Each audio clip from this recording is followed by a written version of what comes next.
앞서 주제 발표자신 우리 곽준인 교수님께서 워낙에 여러 가지로 많은 부분에 대해서 말씀을 주셨기 때문에 거기에 대해서 언급할 그럴 건 없을 것 같습니다. 많이 말씀을 배웠고요. 저는 오늘 동반성장이 왜 필요한가, 또 동반성장의 현실은 지금 어떠한가, 또 앞으로 동반성장을 어떻게 나가야 할 것인가 하는 부분에 있어서 많은 부분에 있어서는 또 앞서 말씀이 있으셨기 때문에 중복된 것은 빼고 말씀을 드리도록 하겠습니다. 지금 한국 경제 상황은 참 어렵습니다. 그리고 지금 어렵다라는 것 그것만이 문제가 아니라 앞으로의 상황이 좀처럼 이렇게 쉽게 바뀌어지지 않을 그럴 것이기 때문에 우리 경제는 더욱 걱정에 골이 깊어가는 것 같습니다. 말씀하신 대로 양극화가 그렇고요, 또 고령화가 그렇고, 또 실업률의 증가, 이런 모든 부분들은 우리 시대의 과제가 되고 있는 것 같습니다. 이런 부분에 있어서 우리의 기업들이 대기업과 중소기업 이것이 나누어져서 어떤 갈등의 관계로 가는 것이 아니라 함께하면서 이러한 문제를 풀어나가는 것이 동반성장의 출발이 되어야 되지 않을까 이렇게 생각을 해봅니다. 따라서 동반성장은 우리 경제에 있어서 탈출구이고 또 반드시 이루어져야 할 그럴 과제다 이렇게 생각을 합니다. 그런 면에 있어서 동반성장이 가장 필요로 하는 것은 대기업 그리고 중소기업 양 주체 간의 신뢰를 바탕으로 하는 그러한 공정거래와 또 협력이 아닐까 이렇게 생각이 됩니다. 가장 안타까운 것은 가장 먼저 전제되어야 할 신뢰의 관계가 정립되지 않은 데에 있다라고 생각을 합니다.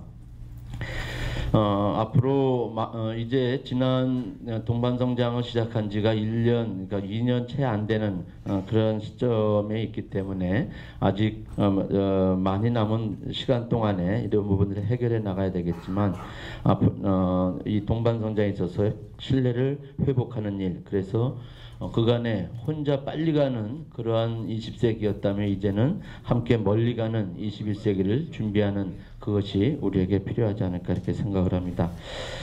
방금 전에 우리 인상희 변호사님께서 말씀하셨는데 대기업의 양극화라는 어떤 그런 문제로 인해서 대중소기업 간의 양극화하는 문제, 갈등으로 인해서 출발한다라는 것이 좀 안타깝다 말씀하셨는데 사실 대기업의 성장이 곧 모든 것이 중소기업의 것을 빼앗아 갔다라고 생각지는 않고요.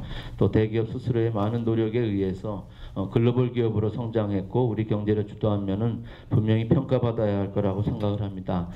그런데 지금 중소기업뿐만 아니라 온 국민이 지금 대산업연구원 그 자료에 따르면 우리 대중소기업 간의 그 동반성장이 잘 되고 있느냐, 공정하게 되고 있느냐라는 그런 설문에 86%가 그렇지 않다라고 우리 국민들이 인식하고 있습니다.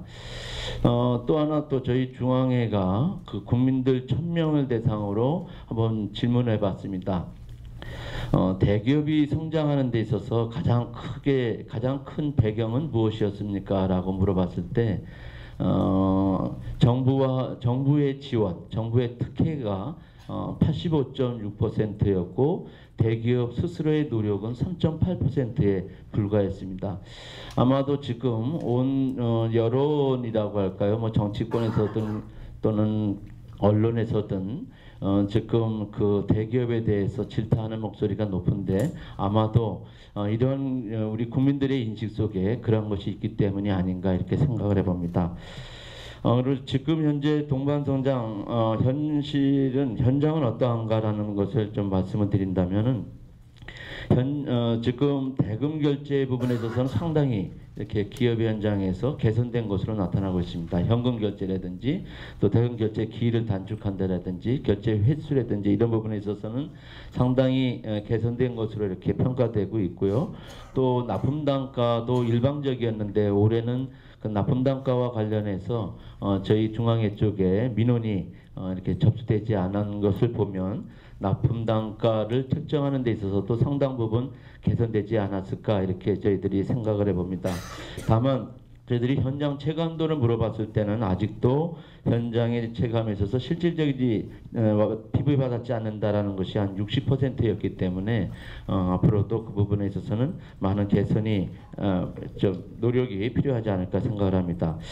또 서면 계약 같은 경우에서도 아직 그 서면 계약을 하지 아니하고 있는 부분이 한 40% 정도에 이르고 있고요. 또 지난해 동반성장위원회에서 정말 큰 노력을 통해서 적합업종을 선정 82개 품목을 선정을 한 바가 있었습니다. 뭐 전기의 배전반이나 또는 기계의 공기조화기 또 냉각탑 이런 여러 가지 부분에 있어서는 잘 이행이 되고 있는 것으로 조사되고 있지만 아직도 당시에 그 서로가 협약했었던 부분에 있어서 좀처럼 진전되지 않은, 이행되지 아니하고 있는 업종들이 상당 부분 존재하고 있다는 것입니다. 예를 들자면 장류 같은 경우에 대중소기업 간의 저가 기준으로 하자라고 했는데 그 부분이 아직도 결정되어지지 않아서 오히려 중소기업에게 있어서 불리한 그런 입장만을 갖게 되었고요. 순대 같은 경우도 LG 아워홈이 그 자가 소유만 하겠다고 했는데 그 부분에 있어서도 B2C는 거두었지만 B2B를 통해서 여전히 그것이 그 시장에 나오고 있다라는 부분들, 이런 부분들이 적합업적에 이행되지 아니하고 있는 그런 부분들이 있고요. 또 서비스 분야 같은 경우에 있어서도 아직 자전거 판매, 무슨 달걀, 자판기 이런 부분에까지도 대기업이 여전히 그 부분을 이렇게 영업 활동을 하고 있다라는 그런 부분들이 그냥 과제로 남은 것 같습니다. 그러면 앞으로 우리 동반선장 전체방이 어떻게 나가야 할 것이냐 하는 부분에 있어서 먼저 중소기업은 대기업에 요구하기에 앞서서 스스로 경쟁력을 높이는 일, 그것은 당연할 거라고 생각이 됩니다. 기술 개발과 또 회계의 투명성을 높이고 또 사회적 공헌을 책임을 다하는 노력들, 이것은 분명 그 먼저 해야 할 것이라고 생각이 됩니다. 그 대기업에 있어서 좀 요구하고 싶다면은 좀 더 진정성 있는 그러한 동반선장의 태도가 좀 더 있었으면 좋겠다라는 그런 말씀을 좀 드리고 싶습니다.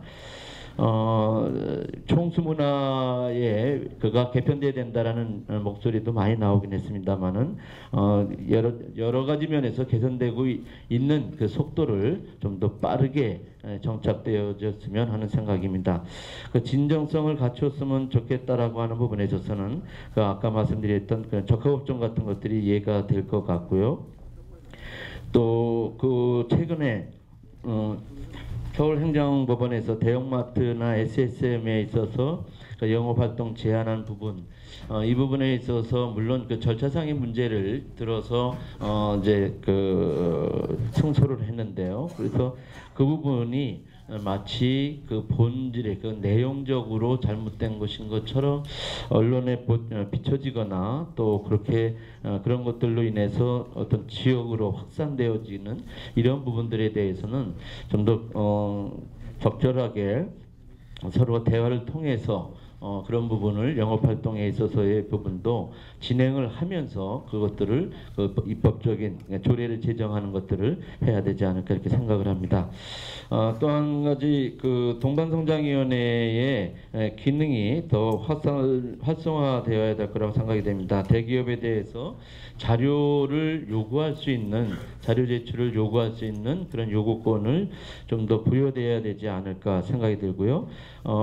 곽성 교수님께서도 말씀하셨습니다만 동반성장 지수의 업종별 평가라든가 대상을 확대하는 것들, 그리고 또 하나 더 말씀을 드린다면 대중소기업 간의 소통이 안 되고 있습니다. 거의 그것을 대표할 만한 분들이 만남의 자리가 없는데, 이것이 어떤 그 안건을 두고, 어려운 안건을 두고 만나려 하니까 상당히 힘들지 않은가 생각을 합니다. 그래서 저희 생각에는 한번 그 문화를 통해서 어떤 그 공연 문화, 이런 문화를 통해서 함께 대중소기업의 대표들이 모여서 자연스럽게 소통할 수 있는 그런 장을 동반성장위원회가 좀 주선하면 어떨까 이런 생각이 들고요.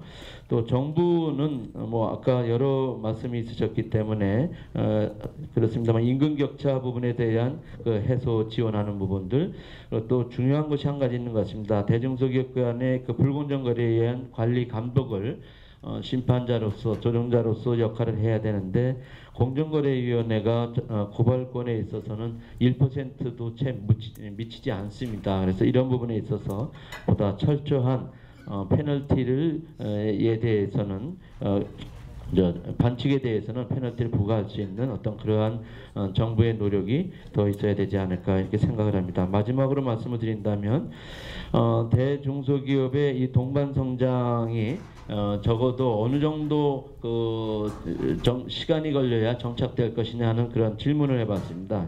그 질문에 있어서 78.6%가 5년 이상은 걸릴 것이다라는 데 답을 하고 있습니다.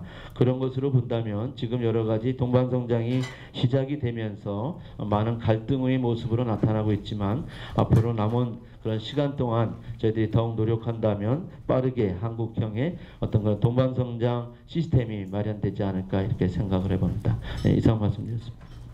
감사합니다.